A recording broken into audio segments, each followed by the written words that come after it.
नमस्कार दोस्तों, इकोनॉमिक्स में आप सभी का स्वागत है। तो आज चलते हैं हम अपने नेक्स्ट टॉपिक की तरफ, जिसका नाम है मोटिवेशन, जो डायरेक्टिंग का सेकंड एलिमेंट हम लोग डिस्कस करने वाले हैं। तो मोटिवेशन का मतलब क्या होता है बच्चों? मोटिवेशन का मतलब होता है stimulating, inspiring and inducing the employees to perform with their best capacity. अब बात हम करें तो ये इसकी डेफिनेशन बहुत इजी है, कुछ नहीं है। मोटिवेशन के जो सिनोनिम्स है इंग्लिश के, स्टिमुलेशन, इंस्पिरेशन, इंड्यूसमेंट, एनकरेजमेंट, उन्हीं को यूज किया है और इसकी डेफिनेशन बना दी। Stimulating, inspiring and inducing the employees. क्यों इंड्यूस करना है, क्यों स्टिमुलेट करना है? ताकि एम्प्लॉइज अपनी बेस्ट कैपेसिटी के साथ काम कर सके। अब हमारे पास यहाँ पे तीन चीजें हैं, तीन टर्म्स है। एक है मोटिवेट, एक मोटिव, एक मोटिवेशन और एक है मोटिवेटर्स। तो मोटिव का मतलब क्या होता है? मोटिव का मतलब होता है वो इनर डिजायर जो एक किसी आदमी को इंड्यूस करती है कोई भी काम करने के लिए, कोई भी काम करने के लिए एनर्जाइज करती है। वो इनर डिजायर जो होती है, उस इनर डिजायर को हम लोग बोलते हैं मोटिव। यानी वो अंदर की जो भावना होती है जिसके कारण आदमी काम करना चाहता है, उसी चीज को बोलते हैं मोटिव। देन हमारे पास आता है मोटिवेशन। मोटिवेशन क्या है? मोटिवेशन वो प्रोसेस है जो उस इनर डिजायर को जगाता है, जो उस इनर डिजायर को अवेकन करता है और उस इनर डिजायर को फुलफिल करने की भी कोशिश करता है, ताकि आदमी काम कर सके अपनी बेस्ट कैपेसिटी के साथ और अपने जो भी टारगेट है वो अचीव कर सके। उस प्रोसेस को बोलते हैं हम लोग मोटिवेशन। और मोटिवेटर्स क्या होते हैं? मोटिवेटर का मतलब कोई पर्सन नहीं है, मोटिवेटर का मतलब है इंसेंटिव्स या टेक्निक्स जिन्हें यूज करके इंसान को मोटिवेट किया जा सकता है। उन टेक्निक्स या उन इंसेंटिव्स को हम लोग बोलेंगे मोटिवेटर्स। अब बात है कि मोटिवेशन और ट्रेनिंग, इन दो में क्या डिफरेंस है। अब मैं बात इसलिए कह रहा हूं क्योंकि ये बहुत इंपॉर्टेंट है कि कभी कभार किसी प्रॉब्लम का सॉल्यूशन करना है तो उसके लिए ये डिफरेंस जानना बहुत जरूरी है। जैसे किसी वर्कर को अगर काम नहीं आता, he doesn't have the skills to perform the work, यानी उसे काम करने की उसके अंदर स्किल्स नहीं है, तो क्या होगा? तो वहां पे जरूरत है ट्रेनिंग की, वहां पे उसे ट्रेनिंग देनी पड़ेगी ताकि काम ढंग से हो सके। लेकिन अगर किसी पर्सन को काम आता है but he is not willing to do work और he is not performing with his best capacity, तो उस जगह जरूरत है हमें मोटिवेशन देने की। तो अब स्टार्ट करते हैं बच्चों मोटिवेशन के फाइनेंशियल और नॉन फाइनेंशियल इंसेंटिव्स। लेकिन उससे पहले मैं ये बता दूं कि मोटिवेशन करने के लिए पॉजिटिव और नेगेटिव दोनों टाइप के इंसेंटिव्स काम आ सकते हैं। जैसे अगर हम बात करें तो काम ना होने पर पनिशमेंट देना, पेनल्टी इंपोज करना, ये भी एक टाइप का मोटिवेटर साबित हो सकता है। या अच्छे से काम करने पर रिवॉर्ड्स देना, ये भी मोटिवेटर साबित हो सकते हैं according to the situation. Okay, तो अभी चलते हैं फाइनेंशियल और नॉन फाइनेंशियल इंसेंटिव्स की तरफ और इन्हें थोड़ा फास्टली हम लोग डिस्कस करेंगे। इसके बाद हम लोग पढ़ेंगे मैस्लोज नीड हायरार्की थ्योरी। तो अब देखिए फाइनेंशियल इंसेंटिव्स में, यानी इनको मॉनेटरी इंसेंटिव्स भी बोला जाता है, यानी बेसिकली ये रिलेटेड है मनी से, यानी किसी भी तरह से पैसा देना या कोई इंसेंटिव देना इस तरह का जिसमें मनी इन्वॉल्व हो, उसे बोला जाता है हम लोग उसे बोलते हैं फाइनेंशियल इंसेंटिव्स। इसमें अगर हम बात करें पे एंड अलाउंसेस, पे एंड अलाउंसेस का मतलब सैलरी प्लस कुछ अलाउंसेस देते हैं हम लोग किसी पर्टिकुलर खर्चे के लिए, जैसे हाउस रेंट अलाउंस हुआ, अगर हम बात करें तो डीएनएस अलाउंस हुआ या ट्रैवल अलाउंस हुआ। तो ये जो होते हैं ये पे एंड अलाउंसेस होते हैं। ये अगर अच्छे होते हैं या ये बढ़ाए जाते हैं तो क्या होता है, इंसान मोटिवेट होकर अच्छे से काम करता है। ओके, देन हमारे पास है पे एंड अलाउंसेस में भी मैं आपको बताता हूं। अलाउंसेस आती है एक चीज और एक चीज होती है पर्क्स। दोनों में फर्क क्या होता है? देखिए, अगर किसी पर्टिकुलर खर्चे के लिए आपको पैसा दिया जाए तो वो एक तरह से आपका अलाउंस है। जैसे आपको हाउस रेंट अलाउंस दिया कि आपके घर की रेंट के लिए आपको खर्चा दे रही है कंपनी, तो वो जो चीज है वो हाउस रेंट अलाउंस है। लेकिन अगर वो पर्टिकुलर जो फैसिलिटी ही प्रोवाइड करवा दी जाए तो उसे बोला जाता है पर्क्स या पर्क्विसाइट्स। यानी जैसे सपोज कंपनी ने खुद का ही कोई फ्लैट दे दिया रहने के लिए, तो ये क्या है? ये फैसिलिटी प्रोवाइड करवा दी, तो ये पर्क्स है। अगर आपको आने जाने के लिए कन्वेंस के लिए पेट्रोल का या किसी का पैसा दिया तो वो आपका अलावेंस है। लेकिन आने जाने के लिए कंपनी की ही गाड़ी जाती है, लेके आती है, तो ये क्या है? ये फैसिलिटी है। ठीक है, तो बच्चों ये होता है पे एंड अलाउंसेस और पर्क्स। अगर ये अच्छे होते हैं तो ये हर इंसान को मोटिवेट करते हैं अच्छे काम करने के लिए, यानी अपने टारगेट्स अचीव करने के लिए। देन हमारे पास है प्रॉफिट शेयरिंग। कई बार क्या होता है कि एम्प्लॉइज को अगर आप प्रॉफिट शेयर करते हो तो वो उससे मोटिवेट होते हैं। भाई अगर आपने एम्प्लॉइज को प्रॉफिट शेयरिंग में कुछ पार्टनर बना लिया, कुछ हिस्सेदार बना लिया, तो होगा क्या? वो चाहेंगे कि कंपनी को अच्छा प्रॉफिट हो, क्योंकि कंपनी को ज्यादा प्रॉफिट होगा तो उनको भी ज्यादा प्रॉफिट मिलेगा। तो इसीलिए अगर वो प्रॉफिट शेयरिंग में उनको हिस्सेदारी दे दी तो वो खुद अच्छे से काम करेंगे ताकि कंपनी अच्छे प्रॉफिट कमाए और उन्हें खुद को भी अच्छे प्रॉफिट मिले। देन हमारे पास आता है स्टॉक ऑप्शन, ये प्रॉफिट शेयरिंग से थोड़ा सा अलग है। यहाँ पे यह है कि कंपनी के जो एम्प्लॉइज हैं उन्हें हम लोग शेयर दे दें। अब शेयर्स देने से क्या होता है कि शेयर्स देने से एक तरह के वो ऑनर्स तो बन ही गए। अब वो ऑनर्स बन गए तो उनका प्रॉफिट पे भी हिस्सेदारी, डिविडेंड वगैरह उन्हें मिलेगा। साथ साथ में एक चीज और होती है कि अगर कंपनी अच्छा परफॉर्म करती है, कंपनी के मार्केट प्राइस, शेयर के मार्केट प्राइस जो हाई होते हैं, तो उनके खुद के पास भी कंपनी के शेयर पड़े और उनकी भी मार्केट वैल्यू बढ़ रही है, यानी उन लोगों की वेल्थ बढ़ेगी अगर कंपनी अच्छा परफॉर्म करेगी। तो कंपनी क्या करती है, स्टॉक ऑप्शन एक ऐसा तरीका है कि कंपनी ने शेयर्स दिए और टारगेट दे दिया एम्प्लॉइज को कि ये टारगेट अचीव करो, तो अपने शेयर्स की भी मार्केट वैल्यू बढ़ेगी और तुम्हारे पास शेयर्स है तो तुम्हारी खुद की भी वेल्थ इंक्रीज हो रही। तो ये भी एक अच्छा मोटिवेटर साबित होता है जिसको हम बोलते हैं स्टॉक ऑप्शन। देन बोनस आ सकता है। बोनस एक तरह से आपके काम के ऊपर रिवॉर्ड है। अब ये बोनस अगर हम बात करें प्रोडक्टिविटी के हिसाब से भी दिया जा सकता है, प्लस फेस्टिवल्स वगैरह पे भी बोनस दिए जा सकते हैं, जैसे Diwali bonus, Eid bonus, Christmas bonus. Then हमारे पास है कमीशन। कमीशन क्या होता है बच्चों, ये नॉर्मली सेल्स जॉब्स में ज्यादा होता है कमीशन, कि भाई अब जैसे आपको माल बेचना है, आपको पर्टिकुलर भाई इतना यूनिट्स बेचने, अब आप ज्यादा यूनिट बेच रहे हो उसको भी अगर उतनी सैलरी मिल रही है और कम यूनिट बेचने वाले को भी उतनी सैलरी मिल रही है, तो फिर फायदा क्या हुआ, फिर कहां परफॉर्मेंस में फर्क आएगा, क्योंकि लोग कम यूनिट ही बेचेंगे कि क्यों ज्यादा मेहनत करें जब उतनी सैलरी मिल रही है। तो होता क्या है कि भाई जो ज्यादा बेच रहा है उसको ज्यादा कमीशन मिल जाएगा कि भाई इतनी बिक्री पे इतना परसेंट अपन ने कमीशन कर दिया, तो इससे क्या होगा, वो अपने आप ही सेल्स वाले जो ज्यादा से ज्यादा बेचने की कोशिश करेंगे। तो ये वो एक बहुत अच्छा इंसेंटिव होगा ये कमीशन, खास तौर पे सेल्स और मार्केटिंग जॉब्स के अंदर। देन हमारे पास आता है productivity linked with wage incentives. Productivity linked with wage incentives, यानी अगर कोई अच्छा परफॉर्म करता है, अच्छी एफिशिएंसी, तो उन्हें ज्यादा वेज रेट से पेमेंट किया जाए और जो कम एफिशिएंट है उन्हें कम वेज रेट से पेमेंट किया जाए। जैसा हमने टेलर का डिफरेंशियल पीस वेज सिस्टम पढ़ा था, वही चीज। तो ये सारे थे हमारे फाइनेंशियल इंसेंटिव्स। देन हमारे पास आते हैं नॉन फाइनेंशियल इंसेंटिव्स, यानी जिसमें मनी इन्वॉल्व नहीं है। मनी इन्वॉल्व नहीं है तो क्या है इसमें एम्प्लॉय रिकॉग्निशन, स्टेटस, प्रमोशन, ये सब चीजें हैं कि मतलब जिनकी वजह से भी इंसान मोटिवेट हो सकता है। अब देखते हैं कौन कौन से होते हैं ये। सबसे पहला स्टेटस है। होता क्या है, ऑर्गेनाइजेशन में अगर एम्प्लॉय को सही जॉब पोजीशन, एक अच्छी जॉब पोजीशन मिलती है तो उसका क्या होता है, स्टेटस अच्छा बना रहता है ऑर्गेनाइजेशन में भी और सोसाइटी के अंदर भी। और ये चीज क्या होती है, ये चीज एक इंसान को मोटिवेट भी करती है, क्योंकि अगर उसका सही स्टेटस डेवलप्ड है तो वो अच्छे से काम करने की कोशिश करेगा, उस स्टेटस को मेंटेन करने की कोशिश करेगा। देन हमारे पास है ऑर्गेनाइजेशनल क्लाइमेट, यानी हमारे हेल्थी वर्किंग एनवायरनमेंट होना चाहिए, अच्छी सुपीरियर सबॉर्डिनेट रिलेशनशिप होनी चाहिए। अगर सुपीरियर सबॉर्डिनेट में सही रिलेशनशिप है, सही कोऑर्डिनेशन बना हुआ है, तो क्या होगा, एम्प्लॉय खुश रहेगा और वो अच्छे से काम करेगा। देन हमारे पास है करियर एडवांसमेंट। करियर एडवांसमेंट का मतलब कि भाई आप उसके करियर ग्रोथ का मौका दो, यानी प्रमोशन।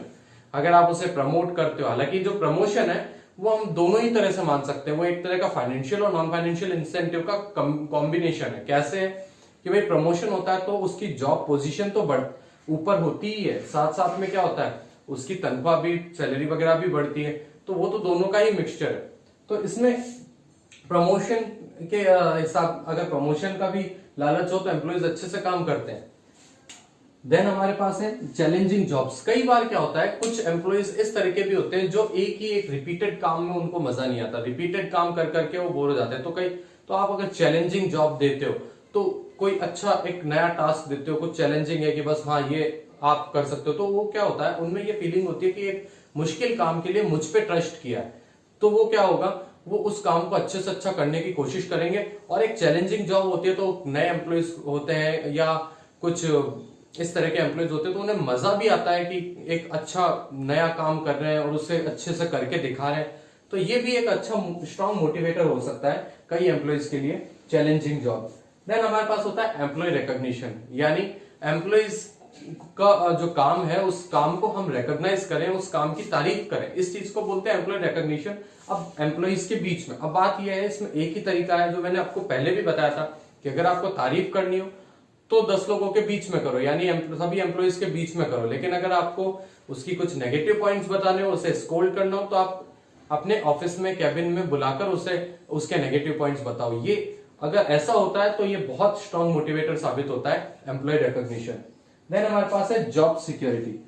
होता क्या है कि कई बार एक डर बना रहता है एम्प्लॉइज के मन में कि ये जॉब चले जाएगी। हालांकि ये भी स्ट्रॉन्ग मोटिवेटर हो सकता है, एक डर बना रहना भी, बट फिर भी अगर बहुत ज्यादा डर रहता तो एम्प्लॉइज क्या होता है, उनका मेंटल प्रेशर इतना होता है कि वो अच्छे से काम नहीं कर सकते।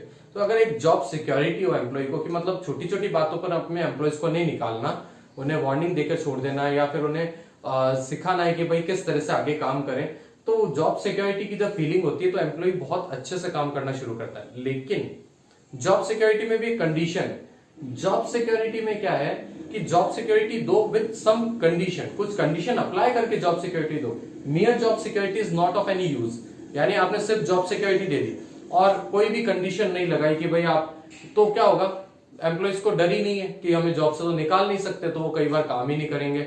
जैसा कई जॉब्स में इस तरह का होता भी है कि भाई परमानेंट एम्प्लॉइज हो गए तो अब वो क्या है, बस आ रहे हैं अपनी मर्जी से, जा रहे हैं अपनी मर्जी से, काम कर नहीं रहे। अगर जॉब सिक्योरिटी भी है लेकिन सम कंडीशन भी है साथ में कि बस अगर इस तरह का काम हुआ तो फिर आपको निकाल सकते हो, तो क्या होगा, एक डर बना रहेगा। जॉब सिक्योरिटी भी है और एक डर भी बना रहेगा, तो तब वो एक स्ट्रॉन्ग मोटिवेटर के रूप में जॉब सिक्योरिटी वाला इंसेंटिव यूज आ सकता है। देन हमारे पास है एम्प्लॉइज पार्टिसिपेशन। एम्प्लॉइज को आप डिसीजन मेकिंग वगैरह में पार्टिसिपेट करते हो तो क्या होता है, सेंस ऑफ बिलोंगिंगनेस डेवलप होती है, उनका मोरल अप होता है और वो काम अच्छे से करते हैं। और एक है ऑटोनॉमी टू एम्प्लॉइज, जिस तरह के हम लोग प्री लीन लीडरशिप स्टाइल भी हमने कल पढ़ी थी, उसमें भी यही होता है। होता क्या है कि भाई अगर एम्प्लॉइज को आप कंप्लीट ऑटोनॉमी दे दोगे कि आप अपनी तरफ से डिसीजन लो, तो भी उनका मोरल अप होगा और वो मोटिवेटेड होकर अच्छे से काम करेंगे। तो बच्चों ये हमारे कुछ फाइनेंशियल और नॉन फाइनेंशियल इंसेंटिव्स थे। तो बच्चों अब हम लोग चलते हैं मैस्लोज नीड हायरार्की थ्योरी की तरफ। मैस्लोज नीड हायरार्की थ्योरी क्या है? अब्राहम मैस्लो जो है एक स्कॉलर थे, उन्होंने एक थ्योरी दी मोटिवेशन के लिए जिसको नीड हायरार्की थ्योरी का नाम दिया। अब होता क्या है बच्चों कि मोटिवेशन कब मिलता है इंसान को? मोटिवेशन इंसान को तब मिलता है जब उसकी कोई नीड बची खुची हो और उस नीड को सेटिस्फाई करने के लिए कुछ इंसेंटिव दिया जाए, तभी इंसान मोटिवेट हो सकता है उस इंसेंटिव के लालच में। अदरवाइज अगर वो फुल्ली सेटिस्फाइड है, तो जब वो फुल्ली सेटिस्फाइड है, उसके कुछ बचा नहीं है उसको और कुछ चीज ऐसी है जो उसको सेटिस्फाई कर सके, तो फिर वो इंसान मोटिवेट होगा ही नहीं। ठीक है, तो इसी को ध्यान में रखते हुए अब बात है, जरूरत पड़ी कि नीड्स क्या हो सकती है इंसान की, तो इस पे नीड्स क्या हो सकती है इंसान की, इस पे वर्क किया अब्राहम मैस्लो ने। और उन्होंने जो इंसान की नीड्स है उन्हें 5 बेसिक नीड्स में कैटेगराइज किया और फिर एक थ्योरी दी जिसको हम लोग आज मैस्लोज नीड हायरार्की थ्योरी बोलते हैं। और वो काफी कुछ रेलेवेंट भी है, हम लोग बात करें तो पूरी तरह से वो थ्योरी जो है वो रेलेवेंट है प्रैक्टिकल लाइफ से। अब इसमें क्या है, नीड हायरार्की थ्योरी में मैस्लो ने 5 हमें नीड्स दिए। वो नीड्स कौन कौन सी है? Physiological needs, safety and security, social need, esteem need and self actualisation need. और इसको ये जो अब्राहम मैस्लो ने जो कंडीशंस रखी है या जो हम बात करें एजम्पशंस वो लेकर चले, तो वो ये है कि इंसान की नीड जो है वो एक हायरार्की में फ्लो करती है, यानी एक सीक्वेंस में, यानी पहले और वो सीक्वेंस स्टार्ट कहां से होगा? वो फिजियोलॉजिकल नीड से स्टार्ट है। पहले फिजियोलॉजिकल नीड आती है इंसान की, उसके बाद सेफ्टी एंड सिक्योरिटी, उसके बाद सोशल। इस तरह से हमारे सीक्वेंस या एक हायरार्की डिफाइन किए मैस्लो ने। अब बात यह है कि आपको कई जगह इसका जो डायग्राम है वो आपको एक ट्रायंगल शेप में मिल जाएगा, जिसमें फिजियोलॉजिकल नीचे, फिर सेफ्टी एंड सिक्योरिटी, और मैंने इसको ऊपर से नीचे बनाया है। मैंने सिर्फ आपको समझाने के पर्पज से इस तरह का डायग्राम बनाया, अदरवाइज आपको इतना सा मानना है कि पहली नीड ये है, दूसरी ये, तीसरी ये, चौथी ये और पांचवी ये। अब दूसरी एजम्पशन क्या ली है मैस्लो ने? पहली तो ये ली कि नीड एक सीक्वेंस में फ्लो करेगी। दूसरी एजम्पशन ये ली है कि नीड की वजह से इंसान का बिहेवियर इन्फ्लुएंस होता है, इंसान की जिस तरह की नीड होगी उस तरह का वो बिहेव करेगा। और तीसरी चीज ये है कि अगर एक नीड इंसान की फुलफिल हो जाती है तो फिर उससे फिर सेटिस्फाई करने के लिए आप अगर इंसेंटिव्स भी देते हो तो वो मोटिवेट नहीं होगा। तो इंसान की एक नीड जो फुलफिल हो जाती है उसके बाद चौथी एजम्पशन है कि वो उसके बाद हायर लेवल पे जाता है, यानी एक नीड फुलफिल होने के बाद हायर लेवल नीड उसके अराइज होती है। अब चलते हैं हम लोग इससे डिस्कस करते हैं। तो सबसे पहली जो नीड है वो हमारे सामने है फिजियोलॉजिकल नीड। फिजियोलॉजिकल नीड का मतलब क्या होता है? फिजियोलॉजिकल नीड है हमारी कुछ बेसिक नीड्स, यानी फूड, शेल्टर, क्लॉथ। इस तरफ देखिए मैंने यहाँ लिख भी रखा है, तो फूड, शेल्टर, क्लॉथ, इस टाइप की जो नीड है, बेसिक नीड एक इंसान की जो सबसे पहली नीड होती है वो ये होती है फिजियोलॉजिकल नीड। अब फिजियोलॉजिकल नीड को किस तरह से सेटिस्फाई किया जा सकता है? फिजियोलॉजिकल नीड को सेटिस्फाई करने के लिए हमारे पास क्या होगा? सैलरी, कंपेंसेशन, जो भी पैसा वैसा जो है उसी से सेटिस्फाई होती है, यानी फाइनेंशियल इंसेंटिव, और उसमें भी बेसिक सैलरी वगैरह से फिजियोलॉजिकल नीड सेटिस्फाई हो सकती है। सेकंड हमारे पास नीड आती है सेफ्टी एंड सिक्योरिटी नीड। अब सेफ्टी एंड सिक्योरिटी नीड का मतलब both economic and physical safety, यानी इस तरह के भाई फ्यूचर में अगर कोई ऐसा नहीं हो कि उसकी हेल्थ खराब हो जाए तो उसकी भी सेफ्टी चाहिए, खुद की फिजिकल सेफ्टी, ठीक है। और साथ साथ में अगर हम बात करें तो फ्यूचर में हो सकता है कि उसके जो कमाने के साधन है वो बंद हो जाए, तो उस टाइम पे उसके पास कुछ पैसा रहे जिससे वो अपना जो भी रहन सहन कर सके। तो उस चीज को both physical and economic safety and security, उस चीज को हम बोलेंगे सेफ्टी एंड सिक्योरिटी नीड, ठीक है। यहाँ पे मैंने लिखा है, इसमें क्या है, savings for economic and physical safety. अब इसके लिए क्या किया जाएगा, इसके लिए क्या होता है, पेंशन, प्रोविडेंट फंड, इनका प्रोविजन रखा जाता है, जिससे क्या होता है कि भाई उसके पास एक पैसा इकट्ठा होता जाता है जो उसके फ्यूचर में काम आ सकता है। तो मैंने यहाँ पे लिखा भी है, ये भी फाइनेंशियल इंसेंटिव से ही सेटिस्फाई हो रही है, और वो कौन से हैं, प्रोविडेंट फंड, पेंशन, ठीक है, या और भी कोई सोशल सिक्योरिटी बेनिफिट्स हो सकते हैं। थर्ड हमारे पास जो इस नीड के बाद आती है वो है सोशल नीड या एफिलिएशन नीड्स भी जिनको बोलते हैं। सोशल नीड या एफिलिएशन नीड का मतलब क्या होता है, हर इंसान में भाई एक लेवल तक अगर वो कमा रहा है कि भाई उसका काम चल रहा है, तो उसमें ये नीड होती है कि कुछ सोशल नीड्स होती है, यानी लव, फ्रेंडशिप, अफेक्शन, केयर, इस तरह की भावना भी होती है कि भाई अगर ऐसी चीजें भी होनी चाहिए, वरना क्या होगा, वो खुश नहीं रह पाएगा, और खुश नहीं रहेगा तो काम कैसे करेगा। तो इन चीजों को बोलते हैं हम सोशल नीड या एफिलिएशन नीड। और ये नीड सेटिस्फाई कैसे होती है, ये नीड सेटिस्फाई होती है इनफॉर्मल ग्रुप्स के थ्रू, पार्टीज के थ्रू, गेट टुगेदर्स के थ्रू, यानी भाई आपस में कुछ एम्प्लॉइज में अंडरस्टैंडिंग बैठे, वो आपस में अपने मन की बात एक दूसरे से कर पाए, कुछ पार्टी वगैरह कर पाए, उनका मूड थोड़ा लाइट हो जाए, तो उस चीज से ये नीड सेटिस्फाई होती है। तो यहाँ पे मैंने लिखा भी है, cordial relations in informal organisation. Then हमारे पास जो चौथी नीड आती है वो है एस्टीम नीड। और एस्टीम नीड क्या होती है बच्चों, एस्टीम नीड होती है कि हर इंसान में एक वो भी नीड होती है कि उसका रुतबा रहे समाज में, उसका जो पोजीशन है, रेस्पेक्ट बनी रहे उसकी समाज के अंदर, उस चीज को बोलते हैं एस्टीम नीड, ठीक है। अब रेस्पेक्ट बनी रहे उसके लिए, रेस्पेक्ट के लिए क्या होता है, रेस्पेक्ट कभी पैसों से नहीं बनती, रेस्पेक्ट बनती है पोजीशन से। अगर उसे ऑर्गेनाइजेशन में एक अच्छी पोजीशन मिलेगी तो उसकी रेस्पेक्ट अच्छी बनेगी। तो यहाँ पे हमने लिखा भी है मेंटेनिंग स्टेटस इन सोसाइटी, और इसे सेटिस्फाई करेंगे, इसे क्या होगा, इसे भी नॉन फाइनेंशियल इंसेंटिव से सेटिस्फाई किया जा सकता है, प्रमोशन करके, उसे अच्छी जॉब पोजीशन देकर इस नीड को सेटिस्फाई किया जा सकता है। और इन सभी नीड्स के सेटिस्फाई होने के बाद एक आखिरी में आती है हमारे पास self actualisation need. Self actualisation need का मतलब क्या है कि जब ये सारी नीड्स फुलफिल हो जाती तो अल्टीमेट एम ऑफ लाइफ क्या बचता है, उस अल्टीमेट एम ऑफ लाइफ को हम बोलते हैं सेल्फ एक्चुअलाइजेशन नीड। और ये सेल्फ एक्चुअलाइजेशन नीड जो है ये भी